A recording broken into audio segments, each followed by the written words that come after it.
La idea de este video es hablar un poco sobre el poder y cómo corrompe a las personas a medida que van entrando en el sistema. Nos pidieron hacer este video, cosa que a mí me gusta mucho que el público de Tertulia Ermitaña sugiera temas, y este es un tema que me gusta mucho hablar.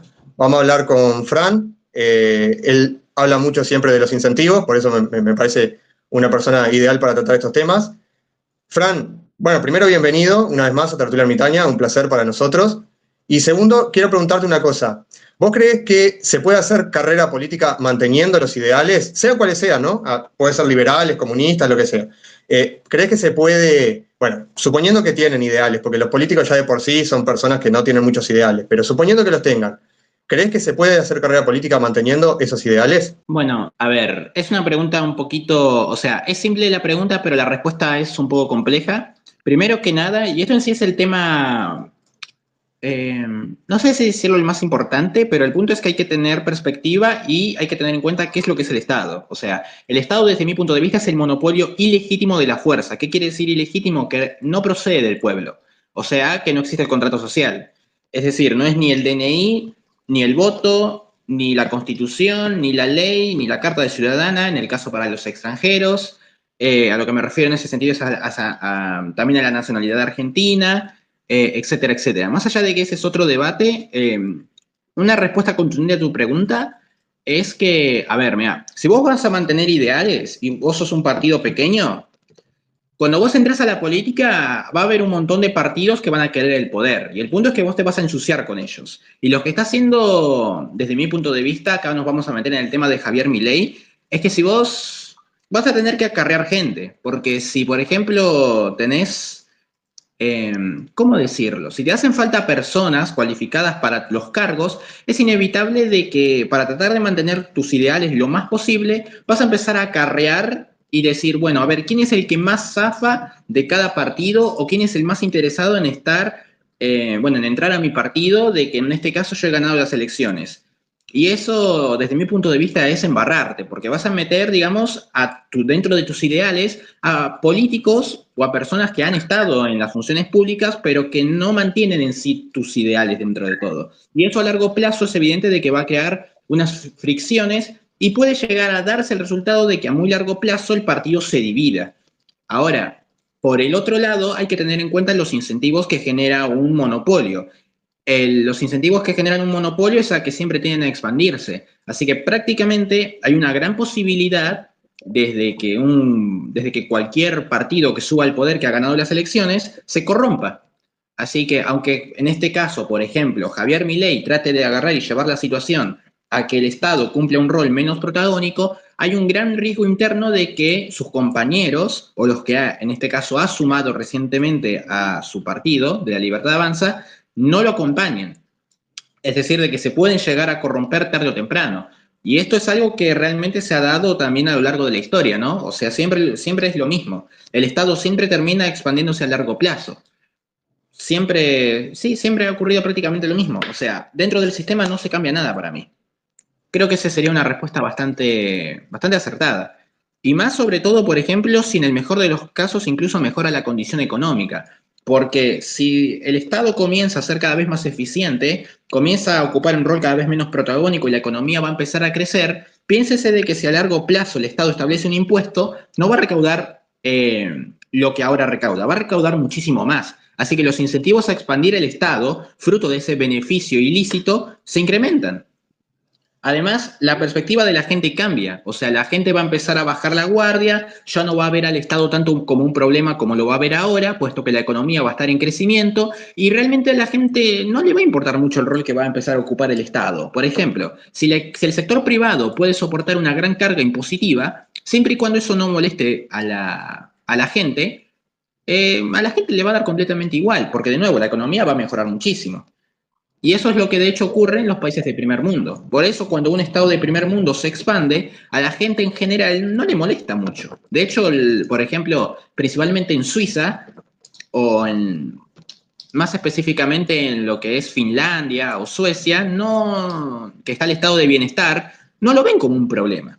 Y eso es algo grave. Me gusta mucho cómo lo abordás de la parte de los incentivos. Está muy bueno, porque ahí también no es solamente decir que el poder corrompe, que sí, por supuesto, pero el sistema está diseñado de una forma que no lo vas a poder matar desde adentro porque ya está diseñado así y porque ya ha evolucionado durante muchos años para mantenerse así. Sergio. Sí, buenas a todos, Fran, un gusto, me presento. Te agradezco por participar de nuevo con nosotros. Marqué varios puntos acá, ¿no? En base a lo que Fran decía, ¿no? De entender el Estado, el poder y eso, ¿no? Y es que en realidad, o sea, no hay un vínculo legítimo entre los ciudadanos y el Estado, ¿no? Solamente hay lo que yo considero, ¿no? Solo existe una falsa legitimidad mediante el voto. O sea, cuando vos vas a votar es una manera, vamos a decir, no jurídica ni legal, pero estás a favor de eso, ¿no? Ilegítimo, de cierta manera. Porque vos al nacer y consagrarte como individuo no tenés ningún vínculo con el Estado en sí, que tengas un término legal, ¿verdad? Hablamos de legalidad, ¿no? Algo que sea tipo que vos digas con cierta racionalidad, decir sí Claro. quiero, no quiero, pero no, lo único que hay mediante el fanatismo y la irracionalidad, una falsa legitimidad mediante el voto. Por eso yo critico mucho los que votan, los que dicen ser anarquistas y votan, porque no hay una legitimidad. Sabemos que el Estado es ilegítimo, ¿no? Ante los individuos. Ahora, la falsa legitimidad que tiene es el voto. Por eso yo critico mucho eso, ¿no? Que es lo que le da, es como, no es lo mismo que, como yo a veces digo, no es lo mismo cuando entra un jugador a la cancha y todo el mundo lo está bucheando, a que cuando entra un jugador a la cancha y todo el mundo lo está aplaudiendo. O sea, el jugador va a actuar diferente porque el incentivo que tiene y la fuerza que le está dando la gente es diferente. Entonces, es decir, el político más o menos lo mismo, la legitimidad más básicamente depende de que si le aplauden al payaso o no, ¿no? Por eso lo veo de ese lado. Ahora, las ideologías políticas se van modificando mediante el tiempo, ¿no? O sea, llega el punto de que un ideal entra al poder y terminan hasta mismo los votantes, ¿no? Porque por fanáticos irracionales terminan hasta alienando de cierta manera la idea, deformándola a tal punto que ya no es como se concibió al principio. Podría ser tal vez un ideal perfecto, pero acordémonos de que como trabajamos con incentivos y son votos, entonces se termina transformando en un Frankenstein la idea, ¿no? Termina adquiriendo cosas contradictorias entre sí, donde después, o sea, explicar la fuente y cómo se da, se torna totalmente difícil. Por eso a nosotros, por ejemplo, tenemos que citar a veces autores de antaño, porque, o sea, hoy en día hablar de libertad, de anarquismo o algo, está muy, aparte de muy censurado, ¿no? Porque es algo muy malo, mismo la palabra anarquía, mismo la palabra liberalismo, se asocia con el fascismo, entonces se entiende un poco, o sea que no tiene nada que ver unas cosas con la otra, pero digo lo que voy, de que tratar de explicar ya con la gente teniendo esas ideas negativas, como que se torna un poco contra, ¿no? Y más ahora entrando, por ejemplo, como en Argentina, Milei, un liberal, al poder, y si llega a tornarse porque claro, al estar en el poder, en el Estado, se va a hacer algo malo, va a terminar embarrando las ideas. Entonces, si vos le vas a explicar a alguien lo bueno de la libertad, pero la mentalidad que tiene la gente común, o sea, que no presta atención a los detalles, es que, pero el Estado era liberal y mirá lo que hizo. Pero desmembrar, sacar, no, que mediante el Estado no se puede ejercer ciertas pautas de libertad porque, entonces, si vos arrancás a explicar, ya como que queda más lejos. Entonces, es decir, ahí ya cuando las ideas entran al poder, ya terminan, ¿no? Aborreciéndose. Ahora, otro punto que marqué, el tema de la economía. A ver, si la economía de un país se determina por lo que hace un jerarca, ¿no? Jerarca, escuchemos bien, jerarca de jerarquía superior, se está dando cuenta que no depende de vos, no depende de que si vos te esforzás, no depende de que vos te levantes a las 6 de la mañana, no depende de que vayas a meterle duro o que estudies como un burro, que hagas todo ¿viste? Lo que dicen para progresar, porque escapa de tus manos. O sea, si la economía depende de quién gobierna, ahí estás claramente que vos no tenés poder como individuo ninguno. Entonces, ¿cómo vos podés concebirte una persona libre cuando vos no tenés ni el poder de determinar si comes o no comes? Yo lo llevo así a ese punto radical. ¿Por qué decir? Vos capaz que tenés ciertos ahorros, tenés porque pensaste, por ejemplo, en el futuro de tu familia, etcétera, tenés ciertos ahorros y de repente estos tipos vienen, te hacen una inflación y esos ahorros no te valen ni para comprar un pan. Trabajaste tantos años para no poder comprar un pan. Bueno, tenemos Venezuela como un ejemplo, no vayamos muy lejos, no nos vayamos a Argentina ahora, pero Venezuela. La realidad de Venezuela depende de otro que gobierna. Me parece que le estamos dando, le estamos dando nuestra libertad a la mano de unos tiranos. Estamos jugando a la ruleta rusa. ¿Se entiende? Estamos tirando los dados a ver qué suerte tenemos. Entonces no podemos vivir mediante la incertidumbre. Creo que el individuo, nosotros somos humanos, somos dignos, debemos vivir dignamente y no nos pueden merecer, no nos pueden dar menos de lo que merecemos. Entonces, si nosotros no merecemos que nadie nos gobierne. Sí, yo haría algunas aclaraciones. Por ejemplo, yo siempre digo, todo lo que no cumple con la premisa de lo que es un acuerdo, no es un acuerdo. O sea, esto es lo que la gente lamentablemente no entiende. Vos no me podés decir a mí de que yo hice un contrato con el Estado si no me brindás las pruebas explícitas. Si no hay pruebas explícitas de que existe un real contrato social. O sea, fíjense de que, por ejemplo, la ley o la Constitución prácticamente es una amenaza de coacción. Y si vos me decís, ah, bueno, todo es implícito, o sea, es tipo, está en la nada ahí, las pruebas del contrato social, prácticamente estamos en el horno. Después, por ejemplo, el DNI y el voto prácticamente es una obligación. Y aunque fuera voluntario, fíjense de que prácticamente no importa tu forma de pensar en el sentido de que si quieres o no tener el DNI o si quieres no ir a votar. Si el Estado al final tiene jurisdicción sobre vos por ley del más fuerte, realmente no importa lo del DNI o el voto, porque esas dos cosas pierden sentido pierden sentido como si fuera parte o como si fuera un acuerdo. Y por el otro lado, la incertidumbre, o sea, acá que mencionó Sergio, la incertidumbre también es inherente al mercado porque el cálculo económico no es perfecto. O sea, como el cálculo económico no es perfecto, tenemos de que una empresa puede llegar a tener pérdidas. Y eso, previo a darse esa situación, el empresario también opera en un contexto de incertidumbre. O sea, el empresario, en otras palabras, yéndonos un poco del tema, no sabe exactamente qué es lo que quieren los consumidores. Tiene muchas referencias, lógicamente, hay cálculo económico, pero no lo sabe exactamente. Y por eso a veces muchas veces entra en riesgo de pérdida y se arriesga a eso. Pero en general el buen empresario sale victorioso, sale obteniendo beneficios. Y el que no, bueno, termina perdiendo. Cuando yo hablo de de una legitimación del voto, entiendo lo que es de que vos precisas una prueba. Nosotros precisamos prueba porque nosotros, ¿entendés? Somos anarquistas. Nosotros somos, entendemos que nosotros no firmamos ningún acuerdo con el Estado. Ahora, yo a lo que voy es, la persona que vota es aquella que de cierta manera le está dando la legitimidad al Estado. Más allá si está a favor o no, si precisa la comprobación o no ¿me entendés? De su legitimidad.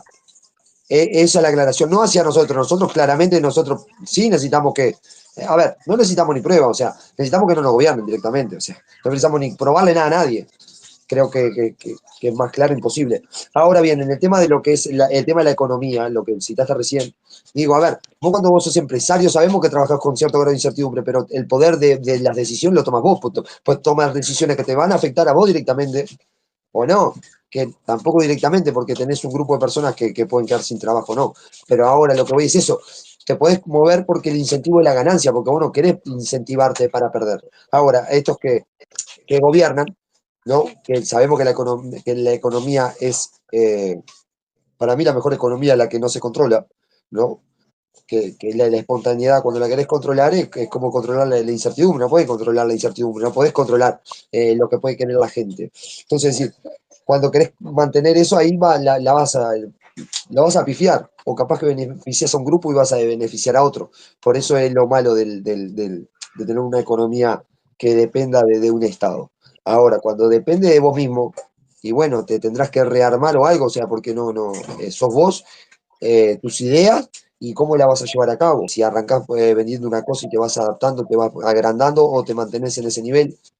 Entonces, pero eso es algo más individual. Es una decisión más propia que una decisión de que vos arrancas a hacer eso para poder beneficiarte, ¿verdad? Y resulta que no vas a tener mucho lucro porque tenés una inflación y una incertidumbre bárbara que tenés más incentivo para cerrar el negocio que para trabajar. ¿Se entiende? Que es en contra Claro. al sentido común. Es lo mismo que yo vaya a casar, por ejemplo, y no tenga incentivo ninguno de casar porque, no sé, yo qué sé, queda la comida a 100 kilómetros. Entonces digo, no, la energía que yo gasto en ir hasta allá no compensa la energía que voy a obtener de esa casa, entonces si me quedo quieto.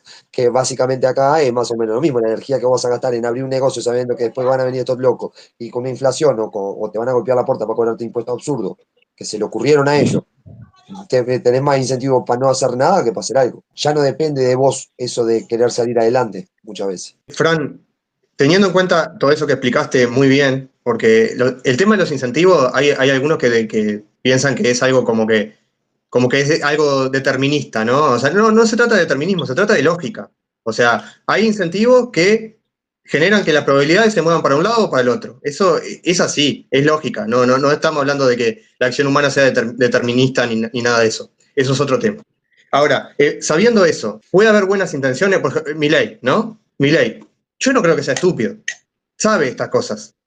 Aún sabiendo estas cosas, se mete en la política. Y no solo se mete, porque o sea, vos podés meterte al principio con buenas intenciones, pero vos después entrás en el lodo, ¿no? O sea, entrás y te manchás porque necesitas alianza, necesitas cosas, todo.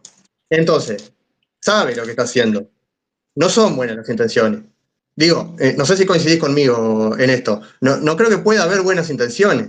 O yo estoy equivocado y de repente puede haber buenas intenciones y simplemente está equivocado. Yo creo que lo entiendo a Milei. O sea, a ver, primero hay que hacer dos suposiciones. ¿Milei no entiende la anarquía o Milei sabe de anarquía?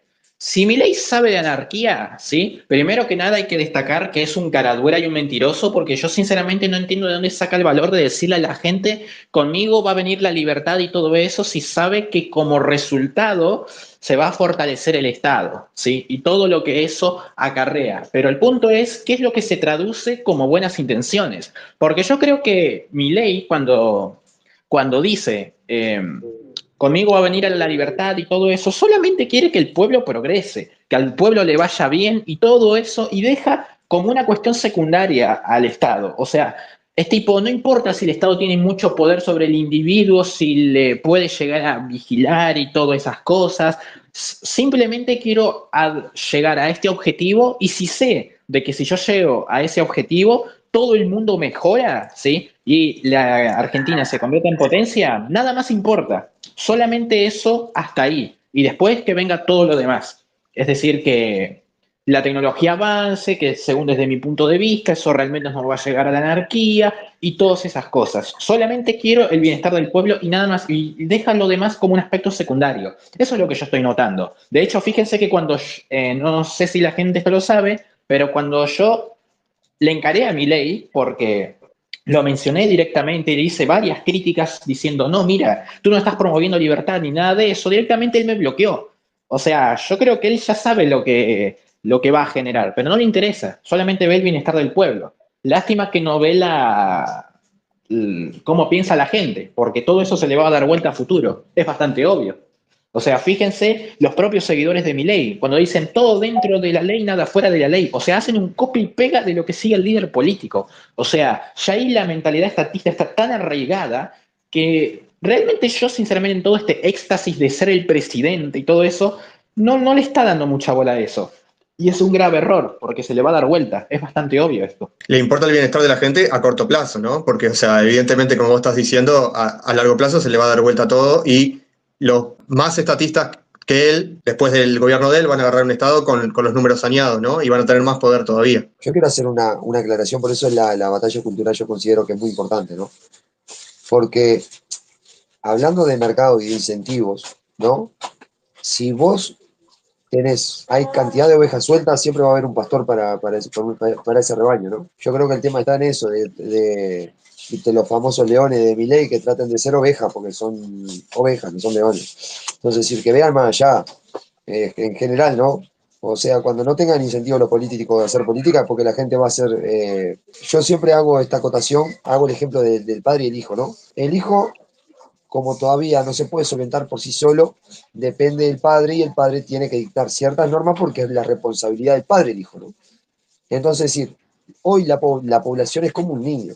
Siempre se queja el padre para que el padre le solucione, pero la población nunca soluciona nada por sí sola.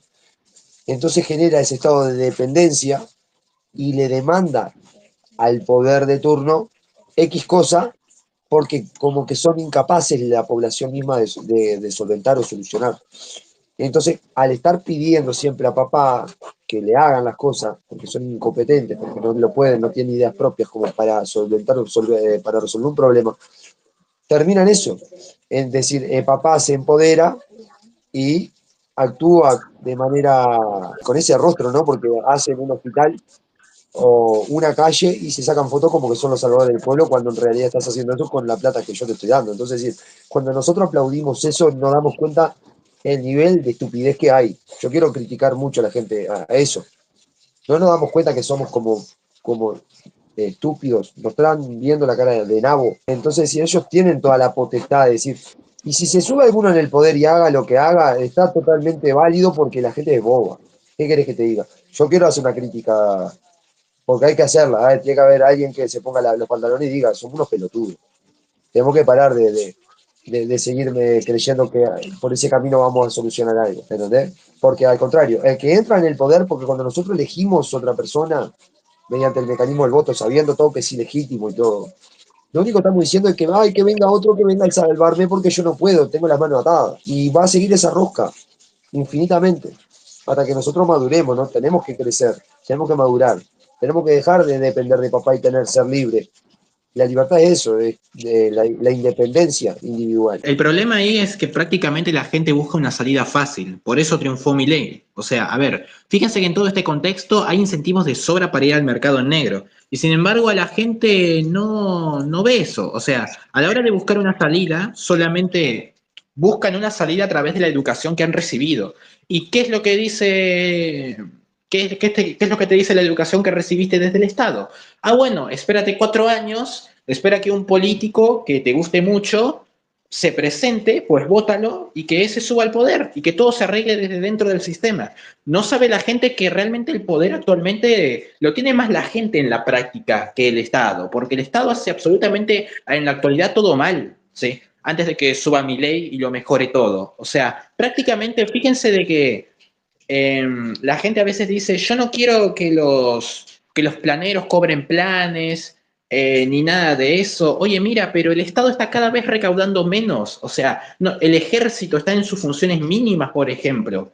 ¿Entendés? O sea, no te das cuenta de que no hace falta decir, oye, mira, vamos a reducir impuestos y todo eso para que el Estado tenga cada vez menos recaudación. O sea, fíjense de que es tan ineficiente el Estado que ni siquiera puede vigilar que lo que haga se cumpla, ¿entienden? O sea, el Estado manda a construir también hospitales y todo eso y lo termina a los 4, 5 años por ahí, o sea, no hace ni siquiera las cosas bien y la gente agarra y te dice, todo esto ves es culpa del gobierno, y pero ¿quién obedece al gobierno? Y nosotros, porque eso es lo que nos enseñaron, pero no se dan cuenta de que se están cavando su propia tumba. O sea, a ver, están siguiendo unos chabones que ni siquiera se preocupan por ustedes y lo único que hacen estos chabones, los políticos, es prácticamente robarles cada vez más. O sea, en parte ustedes también tienen la culpa. Eso es lo que yo a veces le encaro a la gente. O sea, fíjense de que si el Estado cada vez tiene menos poder, menos vigilancia por sobre el pueblo, hace absolutamente todo mal. A ver, ¿quién tiene acá más la culpa? ¿Los políticos o el pueblo? Y realmente es el pueblo. O sea, porque ustedes lo están siguiendo. O sea, si el político lanza una ley y te dice, si no haces tal cosa, yo te castigo, ¿con qué poder? Ah, con ninguno. Y simplemente el pueblo, con su mentalidad de oveja, lo sigue al político a todas partes. Entonces, ahí está el problema. Yo por eso digo, el problema ahora no es tanto el Estado, es la mentalidad cultural. Noah, por ejemplo, a mí me dijo, el Estado está acabado actualmente, es la mentalidad podrida de la gente lo que lo mantiene existiendo ahí. Hace todo mal, no tiene ni siquiera poder, no tiene nada. Y si tiene poder, lo tiene poco. Fíjense, por ejemplo, el poder que tiene Argentina con el poder que tiene el Estado de Estados Unidos, Nueva Zelanda o simplemente alguno de primer mundo. No lo tiene, no se compara, está hecho polvo, hace todo mal. Ni siquiera puede recaudar bien. Quiero agregar una cosa a lo que decís que es interesante para tenerlo en cuenta, ¿no? Y para pensarlo. No solo que hacen todo mal, sino que fíjate, cuando gobierna o sea, un partido de izquierda, el desprecio que tienen a la policía, ellos mismos, ¿no? O por lo menos públicamente, ¿no? O sea, la policía, que son, digamos, los que los van a proteger en caso de que la gente se les rebele, son ellos mismos los que los están despreciando. O sea, más incentivos que nunca hay cuando gobierna un zurdo de tirar abajo el Estado. Porque a los propios policías hasta les podrías decir, vos loco, te están tratando como la mierda. ¿Entendés que te están tratando como la mierda? En cambio, si siempre está la esperanza de que no, que el día de mañana va a ganar uno de derecha, uno liberal, no sé qué, y va a mejorar la seguridad, y va a tratar mejor a la policía, le va a dar más presupuesto y más. Y bueno, yo no sé hasta qué punto eso no es parte de la rosca, ¿no? De siempre estar esperando de que el próximo te lo va a solucionar, y entonces me quedo quietito, esperando, no hago nada. No sé, lo dejo ahí para que lo comenten. Una cosa es que el Estado a vos te ponga miles de impuestos. Y otra cosa muy diferente es que el Estado tenga la capacidad real de alcanzar de cobrar esos impuestos. ¿Entiendes? No es lo mismo. Porque si vos, por ejemplo, te sublevas en la paga de los impuestos y el Estado tarda 10 años en detectar diciendo, ah, mirá, este tipo estuvo evadiéndonos por 10 años, ¿qué te da a entender ahí? De que el poder no lo tiene tanto el Estado, realmente lo tiene el individuo. O sea, si un Estado ultra ineficiente y no eficiente. Un Estado ineficiente. ¿Qué quiere decir un Estado ineficiente? Porque esto hay que aclararlo. Un Estado ineficiente es que cualquier objetivo que se proponga al Estado, que difícilmente lo pueda alcanzar dentro de sus reglas de juego. Acá hay que hacer hincapié, y esto es otra aclaración muy importante que hay que hacer. Los estados de Corea del Norte, Cuba y Venezuela son estados eficientes.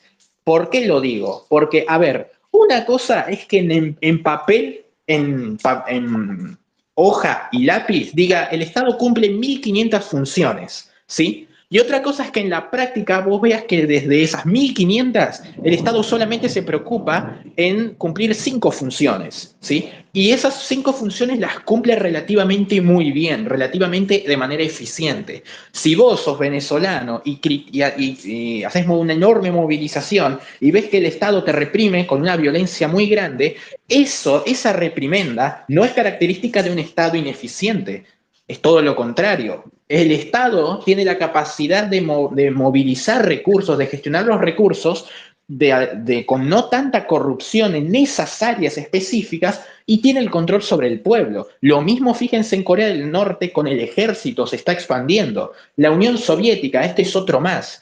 Si el Estado de la Unión Soviética, de la ex Unión Soviética, era tan ineficiente, ¿cómo puede ser que en los años, no me acuerdo, 70, posterior al 60, mandes una serie de cohetes al espacio? O sea, ¿de dónde sacas todos esos recursos? ¿Sí? Y no importa en sí de dónde los sacan, fíjense la movilidad, la organización del Estado.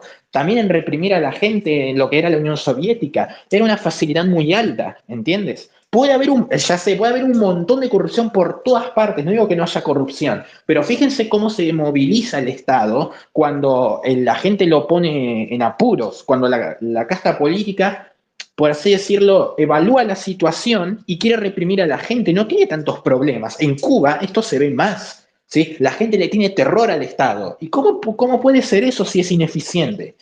Por eso, cuando LEC y todo, hay ciertos, entre comillas, anarquistas que te dicen, oye, mira, pero Venezuela, Corea del Norte y Cuba están hechos todos mierda, esos son estados re ineficientes. No, no, no. Vos no mires si el país está hecho mierda o no. Vos simplemente fíjate esto. Cuando el Estado quiera alcanzar un objetivo dentro de sus reglas de juego, evalúa la situación y di lo siguiente. Si el Estado tiene una gran facilidad para alcanzar sus objetivos, el Estado es eficiente, sin importar la situación económica, porque tiene recursos y los organiza de tal manera que puede cumplir con sus objetivos con relativa eficiencia. ¿Sí? Cuando yo digo que un Estado se expande, significa que tanto en la teoría como en la práctica el Estado está cumpliendo cada vez más funciones. ¿Sí? Esto hay que discernirlo y es muy importante tenerlo en cuenta, porque de nuevo, no es lo mismo que en la teoría te diga que el Estado cumple 1500 funciones y se esfuerza por cumplir esas 1500 funciones, que en la práctica, ¿sí? El Estado solamente se esfuerza en cumplir 5 funciones de esas 1500. El Estado de Venezuela, en sí, vos mirás en la práctica, solamente se preocupa por tener mínimas funciones, ¿sí? Por cumplir una pequeña cantidad de funciones, no todas, no todas. En la Constitución, en las leyes, vos podés decir, el Estado cumple todas las funciones. No se esfuerza por cumplir todas, porque si no, no podés tener ese poder de reprimir a la gente. Lo mismo en Cuba, lo mismo en la Unión Soviética, lo mismo en Corea del Norte. La gente le tiene terror al Estado. Y eso no es una característica de un Estado, de un Estado ineficiente, es todo lo contrario. No sé si fui lo suficientemente claro, pero Clarísimo. hay que tenerlo en cuenta. Clarísimo. Quiero agregar nomás una anécdota de acá que pasó a unos conocidos míos que vivían de vender cosas que traían de China, evadían impuestos, arreglaban con el importador de que les pusiera que en realidad era un precio más bajo para evadir impuestos. Bueno, la cosa es que un día los descubrieron y los citaron a un jurado a declarar y estaban muy asustados y todo, pero tomaron la decisión de no ir. ¿Saben qué les pasó? Nada. El Estado no tiene recursos para buscar a cada persona por un delito pelotudo. ¿Está? O sea, ahora, ¿qué pasa si hubiesen hecho eso en Suecia, en Noruega, en Canadá, Estados Unidos? No es lo mismo. Es muy importante cuando el gobierno tiene la fuerza para perseguirte y tiene los recursos para perseguirte que cuando no los tiene. Cuando hablamos de la culpa, ¿no? Como había recordado al principio, de la culpa que tiene la gente que vota, ¿no? Los que siguen a los políticos. En realidad tenemos la culpa cuando yo me di cuenta, ¿no? Que dije, pero todo es algo injusto, porque vos tenés la culpa por votar mal y por votar bien, y cuando votas bien y votas mal tenés que esperar y por la próxima. ¿Viste la excusa que siempre ponen para la próxima votar bien? ¿Qué es votar bien? Después me pregunté, ¿qué es votar bien? A ver, porque si yo voto X, tengo X sí, y voto X y hace las cosas mal, y después entre 5 años voto sí y hace las cosas mal, resulta que yo por votar mal. O sea, ¿qué es votar bien? Entonces, si X y son una mugre, siempre voy a tener la culpa. Entonces, si los políticos hasta en eso tienen legitimidad, ¿no? O sea, son culpables de lo que votan porque tienen que votar bien, pero aparte, votar es que está mal en realidad. O sea, después me di cuenta que siempre voy a tener la culpa por votar. Voy a ser culpable. Entonces, no, yo no quiero tener la culpa si hacen las macanas otros. Y ahora, en relación a eso, lo que había dicho de la eficiencia de un Estado, básicamente no es en cómo tiene a sus ciudadanos, sino en los objetivos puntuales que tenga, ¿no? El Estado en sí, o el gobernante en sí. Ahora, entendemos que el Estado puede enriquecerse de dos maneras, ¿no? Mediante el poder de la fuerza, ¿no? Que puede ser muy eficiente, como citaste, criticás al Estado en estos países comunistas, ¿no? Como Corea del Norte, Cuba, Venezuela, la ex Unión Soviética, te terminaban persiguiendo, ¿no? Porque habían justo grupos de especializados o policías especializadas, ¿no? Para ese trabajo. Entonces, es decir, se encargaban básicamente en la reprimenda, en reprimir la libertad, ¿no? Mediante la coacción directa. Ahora bien, después tenemos estos estados modernos más liberales, entre comillas, ¿no? Porque permiten la economía, pero se tornan eficientes al permitir que las personas puedan, de cierta manera, cumplir sus objetivos económicos y ellos nutrirse, ¿no? De esos objetivos económicos. Ahora bien, tenemos dos puntas. Tenemos la punta de los comunistas que son eficientes al nivel de la represión, y después tenemos los otros que yo creo que son más peligrosos aún, porque tienen la capacidad de digitalizar, por ejemplo, la economía, de cierta manera, ¿no? Porque pagás en voucher y tal, y ahí vos no tenés cómo evadir impuestos, se torna eficiente el tema de la recaudación, y a su vez, ese dinero que recaudan de todos lados, desde la compra de un caramelo, ¿no? Porque tienen ese punto tal de eficiencia de que no se escapa ni un impuesto, tienen la economía para poder solventar la vigilancia, ¿no? O sea, pagar a la policía, pagar para que te pinchen el teléfono, pagar, ¿entendés? Para que tenga la libertad de vos igual poder criticar al presidente que quieras, pero hay ciertas cosas que, por ejemplo, actúan contra tu libertad igual individual, porque, o sea, te permiten capaz que criticar al presidente, pero capaz que si vos decís, pa, si, no sé, uno que es medio bruto dice, pa, veo al presidente lo mato. Ya a ese punto resulta que te ponen en una cajita y igual te empiezan a investigar, ¿se entiende? Entonces, es decir, ya como que estás bajo vigilancia cuando no debería ser así. Como que de cierta manera el Estado cumple sus objetivos. El punto es, nosotros somos la materia prima, los recursos humanos del Estado. Es decir, cuando un Estado reprime de manera puntual con la fuerza, ¿no? De manera directa con la fuerza, ahí te está poniendo en tu lugar de súbdito, ¿no? Desde tu lugar de, en tu lugar te está poniendo, ¿no? Yo soy el amo, vos sos el esclavo, ¿no? Vamos a hablar claro. Entonces, si vos tenés que obedecer, más allá de que yo sea ineficiente, que no te cumpla tus objetivos, porque tus objetivos no me interesan.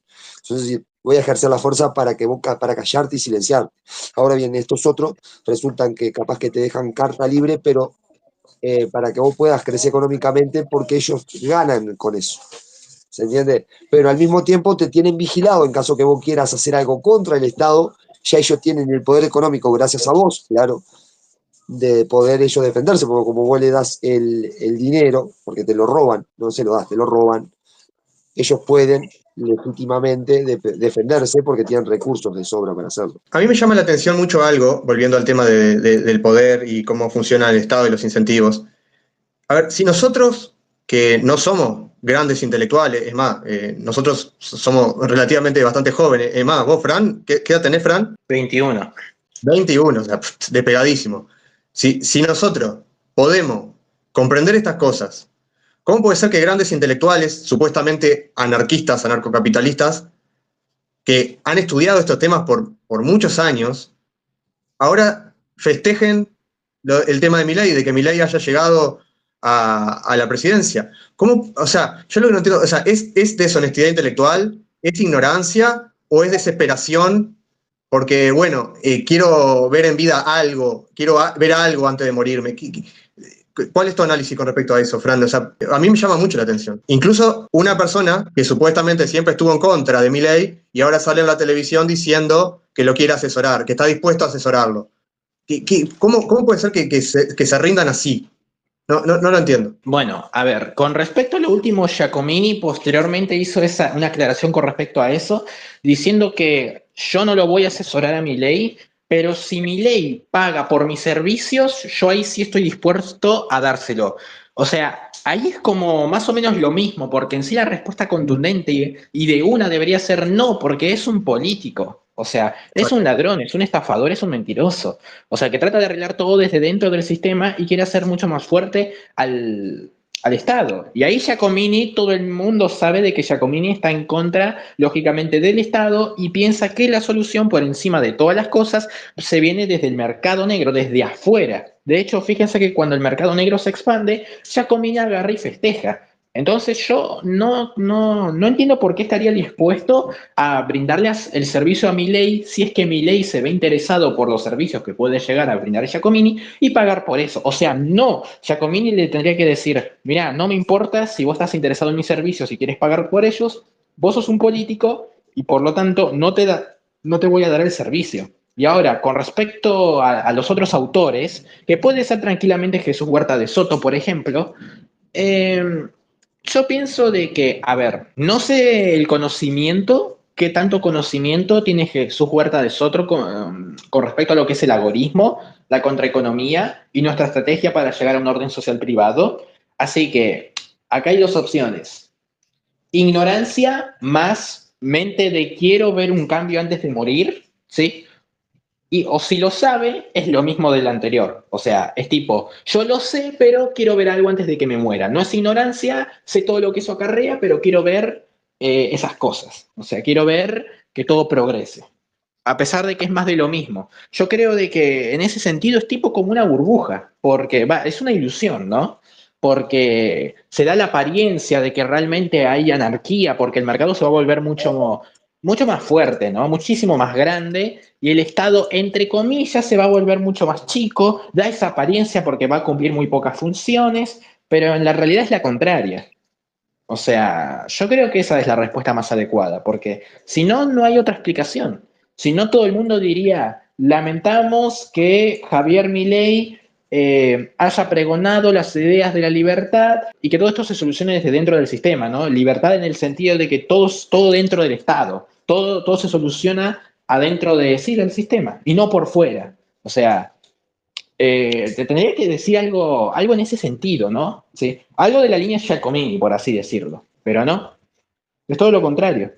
Así que es sinceramente algo lamentable. Yo para mí, en general, eh, entender un poco de... voy a hacer esta división como para que quede claro porque no me gusta hacerla, ¿no? Anarquista de izquierda y de derecha. Yo creo que el problema acá hoy que se vive es el enemigo es el comunismo. ¿Y qué tenemos que hacer? Y tenemos que hacer un frente unido, bueno, con estos mal menor para tratar de luchar contra este comunismo. Lo veo de esa manera, así lo veo. Entonces, ¿qué pasa? Lo que ya pasó, lo que la historia nos dice de lo que ya pasó, estos comunistas de izquierda, los anarquistas de izquierda, perdón, ayudaron a los comunistas reales, los marxistas, y resulta que los marxistas cuando tomaron el poder salieron a cazar a los anarquistas. Hoy lo que va a pasar es exactamente lo mismo porque la historia se vuelve a repetir del lado de la derecha.